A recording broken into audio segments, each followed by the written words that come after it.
Hi friends, ಎಲ್ಲರೂ ಹೇಗಿದ್ದೀರಾ? Friends, ಇವತ್ತು ನಾನು ನಿಮಗೆ ಇಲ್ಲಿ ಹೋಟೆಲ್ಗಳಲ್ಲಿ ಸಿಗುವಂತ ಕೇಸರಿ ಬಾತನ್ನ ಮನೆಯಲ್ಲಿ ಯಾವ ರೀತಿ ಮಾಡೋದಂತ ತೋರಿಸ್ಕೊಡ್ತಾ ಇದ್ದೀನಿ. ಹೋಟೆಲ್ಗಳಲ್ಲಿ ಸಿಗುವಂತ ಕೇಸರಿ ಬಾತ್ ಮಾಡಬೇಕಪ್ಪ ಅಂದ್ರೆ ಕೆಲವು ಟಿಪ್ಸ್ ಅನ್ನ ನಾವು ಫಾಲೋ ಮಾಡಬೇಕು. ಆ ಟಿಪ್ಸ್ ಅನ್ನ ಫಾಲೋ ಮಾಡಿದ್ರೆ ಖಂಡಿತ 100% ಇಲ್ಲಿ ಕೇಸರಿ ಬಾತು ಹೋಟೆಲ್ಗಳಲ್ಲಿ ಸಿಗುವಂತದ್ದೇ ಆಗತ್ತೆ. ಮೊದಲಿಗೆ ನಾನು ಇಲ್ಲಿ ಒಂದು ಬಾಣಲಿಯಲ್ಲಿ 4 ಚಮಚದಷ್ಟು ಎಣ್ಣೆಯನ್ನ ಸೇರಿಸ್ತಾ ಇದ್ದೀನಿ. ಅದೇ ಚಮಚದಿಂದ 4 ಚಮಚದಷ್ಟು ತುಪ್ಪವನ್ನು ಕೂಡ ಇಲ್ಲಿ ಸೇರಿಸ್ತಾ ಇದ್ದೀನಿ. ತುಪ್ಪ ನೀವು ಬೇಕಂದ್ರೆ ಜಾಸ್ತಿ ಕೂಡ ಹಾಕೋಬಹುದು. ಚೆನ್ನಾಗಿ ಬಿಸಿ ಮಾಡಿಕೊಂಡು ನಂತರ ಒಂದು ಕಪ್ಗೆ ನಾವು ಇದನ್ನ ಸರ್ವನ್ನ ಮಾಡ್ಕೋತಾ ಇದ್ದೀನಿ. ಫ್ರೆಂಡ್ಸ್, ಎಣ್ಣೆ ಹಾಕೋದು ತುಂಬಾನೇ ಇಂಪಾರ್ಟೆಂಟು. ಪ್ರತಿಯೊಂದು ಹೋಟೆಲ್ಗಳಲ್ಲಿ ಕೂಡ ಎಣ್ಣೆಯನ್ನು ಉಪಯೋಗಿಸ್ತಾರೆ. ಸೊ ನಂತರ ಇದಕ್ಕೆ 1 ಕಪ್ ಆಗುವಷ್ಟು ರವೆಯನ್ನು ನಾನು ತಗೋತಾ ಇದ್ದೀನಿ. ಉಪ್ಪಿಟ್ಟು ಮಾಡುವಂಥ ಸಣ್ಣ ರವೆ ಇರುತ್ತೆ ನೋಡಿ, ಆ ರವೆಯನ್ನು ತಗೊಳ್ಳಿ. ಕೆಲವರು ಚಿರೋಟಿ ರವೆಯನ್ನು ತಗೊಂಡು ಮಾಡ್ತಾರೆ. ಚಿರೋಟಿ ರವೆಯಿಂದ ಅಷ್ಟು ಟೇಸ್ಟಿಯಾಗಿ ಬರೋದಿಲ್ಲ. ಚೆನ್ನಾಗಿ ನಾವು ಇದನ್ನು ಒಂದು 10 ನಿಮಿಷ ಫ್ರೈ ಮಾಡ್ಕೋಬೇಕು. ಎಷ್ಟು ಚೆನ್ನಾಗಿ ಫ್ರೈ ಮಾಡ್ಕೋತೀವಲ್ಲ ಅಷ್ಟು ಚೆನ್ನಾಗಿ ನಮ್ದು ಇಲ್ಲಿ ಕೇಸರಿ ಬಾತ್ ಕೂಡ ರೆಡಿ ಆಗುತ್ತೆ. ನೋಡ್ತಾ ಇರ್ಬೋದು, ರವೆ ಕಲರ್ ಕೂಡ ಚೆನ್ನಾಗಿ ಇಲ್ಲಿ ಚೇಂಜ್ ಆಗಿದೆ. ಲೈಟ್ ಆಗಿ ಕಲರು ಬ್ರೌನ್ ಕಲರ್ ಆಗಬೇಕು. ಆ ರೀತಿ ಆಗೋವರೆಗೂ ನಾವು ಇದನ್ನ ಚೆನ್ನಾಗಿ ಫ್ರೈ ಮಾಡ್ಕೋಬೇಕು. ಫ್ರೆಂಡ್ಸ್, ನಂತರ ಇದಕ್ಕೆ ನಾನಿಲ್ಲಿ 1 ಕಪ್ ಆಗುವಷ್ಟು ಸಕ್ಕರೆಯನ್ನ ಸೇರಿಸ್ತಾ ಇದ್ದೀನಿ. ನಾವು ಯಾವ ಕಪ್ಲಿಂದ ರವೆಯನ್ನು ತಗೊಂಡಿರ್ತೀವಲ್ಲ ಅದೇ ಕಪ್ಲಿಂದ ಸಕ್ಕರೆಯನ್ನು ಕೂಡ ನಾವು ಸೇರಿಸ್ಕೋಬೇಕು. ಸಕ್ಕರೆ ಹಾಕಿ ಕೇವಲ 1 ನಿಮಿಷ ನಾವು ಇದನ್ನ ಬಿಸಿ ಮಾಡ್ಕೋಬೇಕು.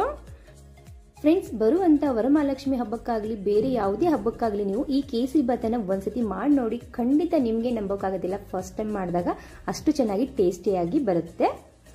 ನಂತರ ನಾನಿಲ್ಲಿ ಅದೇ ಕಪ್ಲಿಂದ 3 ಕಪ್ ಆಗುವಷ್ಟು ನೀರನ್ನ ಇಲ್ಲಿ ಬಿಸಿ ಮಾಡೋಕೆ ಇಟ್ಟಿದ್ದೀನಿ. ಸೊ ನೀರು ಚೆನ್ನಾಗಿ ಕುದಿ ಬರಬೇಕು.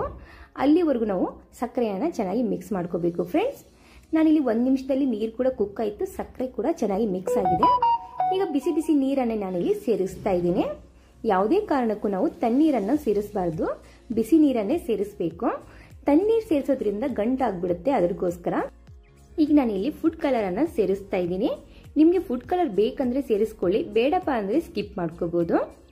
ಫುಡ್ ಕಲರ್ ಅನ್ನ ಹಾಕ್ಬಿಟ್ಟು 1 ನಿಮಿಷ ನಾವು ಚೆನ್ನಾಗಿ ಇದನ್ನ ಕುಕ್ ಮಾಡ್ಕೋಬೇಕು. ಜಾಸ್ತಿ ಕೂಡ ನಾವು ನೀರು ಹಾಕಿದ ಮೇಲೆ ಕುಕ್ ಮಾಡ್ಕೋಬಾರ್ದು. ಅದಕ್ಕೋಸ್ಕರ ಇಲ್ಲಿ ನಾನು 1 ನಿಮಿಷ ಮುಚ್ಚಿಬಿಟ್ಟು ಕುಕ್ ಅನ್ನ ಮಾಡ್ಕೋತಾ ಇದ್ದೀನಿ. ಫ್ರೆಂಡ್ಸ್, ಈ ವಿಡಿಯೋ ನಿಮಗೆ ಸ್ವಲ್ಪ ಏನಾದರೂ ಯೂಸ್ಫುಲ್ ಅನ್ಸಿದ್ರೆ, ಇಷ್ಟ ಆದ್ರೆ ಪ್ಲೀಸ್ ನಮ್ಮ ಚಾನೆಲ್ಗೆ ಸಪೋರ್ಟ್ ಮಾಡಿ. ಹಾಗೆ ನಮ್ಮ ಚಾನೆಲ್ನ ಸಬ್ಸ್ಕ್ರೈಬ್ ಮಾಡ್ಕೊಳ್ಳೋದನ್ನ ಮರಿಬೇಡಿ. ಫ್ರೆಂಡ್ಸ್, ನೋಡ್ತಾ ಇರ್ಬೋದು, ಈಗಲೇ 1 ನಿಮಿಷದಲ್ಲಿ ನೀರು ಕೂಡ ಎಲ್ಲ ಡ್ರೈ ಆಗ್ತಾ ಬಂತು. ಸೊ ಈ ಕನ್ಸಿಸ್ಟೆನ್ಸಿ ಇದ್ರೆ ಸಾಕು ಫ್ರೆಂಡ್ಸ್.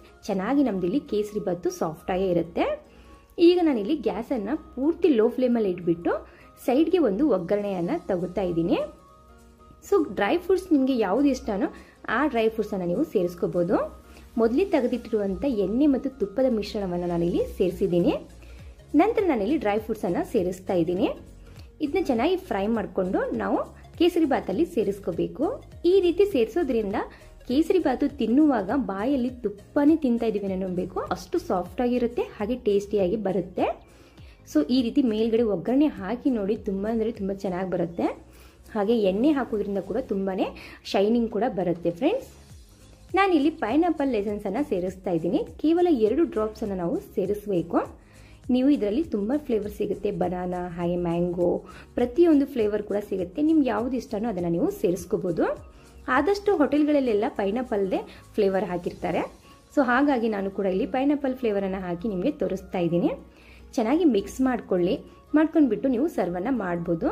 ನೀವು ಎಷ್ಟು ಹೊತ್ತಿಟ್ಟರೂ ಕೂಡ ಇದು ಗಟ್ಟಿ ಆಗೋದಿಲ್ಲ, ಯಾಕಂದರೆ ನಾವು ಎಣ್ಣೆ ಕೂಡ ಹಾಕಿರ್ತೀವಲ್ಲ ಮೇಲ್ಗಡೆ, ಅದಕ್ಕೋಸ್ಕರ ಇಲ್ಲಿ ಗಟ್ಟಿ ಕೂಡ ಆಗೋದಿಲ್ಲ. ಫ್ರೆಂಡ್ಸ್, ನಿಮಗೆ ಇನ್ನೂ ಸ್ವಲ್ಪ ತಿಳು ಬೇಕಪ್ಪ ಅಂದರೆ ನೀವು 4 ಕಪ್ ಆಗೋಷ್ಟು ನೀರನ್ನು ಕೂಡ ಸೇರಿಸ್ಕೋಬಹುದು. ಈ ರೀತಿ ಚೆನ್ನಾಗಿ ಮಿಕ್ಸ್ ಮಾಡಿಕೊಂಡು ಕೇವಲ 1 ನಿಮಿಷ ಇದನ್ನು ಮುಚ್ಚಿಬಿಟ್ಟು ಸೈಡ್ಗಿಡಿ. ಸ್ವಲ್ಪ ಹೊತ್ತಾದ ನಂತರ ನೀವು ಸರ್ವನ್ನ ಮಾಡ್ಬೋದು. ಫ್ರೆಂಡ್ಸ್, ರವೆ ಮಾತ್ರ ತುಂಬ ಚೆನ್ನಾಗಿ ಹುರಿಬೇಕು. ಸೊ ರವೆ ಹುರಿಯೋದ್ರಿಂದನೇ ತುಂಬಾ ಸಾಫ್ಟಾಗಿ ಆಗುತ್ತೆ ನಿಮ್ಮ ಕೇಸರಿ ಬಾತು. ಸೊ ಇಲ್ಲಪ್ಪ ಅಂದರೆ ರವೆ ಸರಿಯಾಗಿ ಹುರಿಲಿಲ್ಲ ಅಂದರೆ ಇದು ಒಂಥರ ಗಂಟು ಆಗಿಬಿಡುತ್ತೆ ಕೇಸರಿ ಬಾತು. ಸೊ ನೋಡ್ತಾ ಇರ್ಬೋದು ನಮ್ಮದಿಲ್ಲಿ ಕೇಸರಿ ಬಾತು ಎಷ್ಟು ಚೆನ್ನಾಗಿ ಸಾಫ್ಟ್ ಆಗಿದೆ ಅಂದ್ಬಿಟ್ಟು.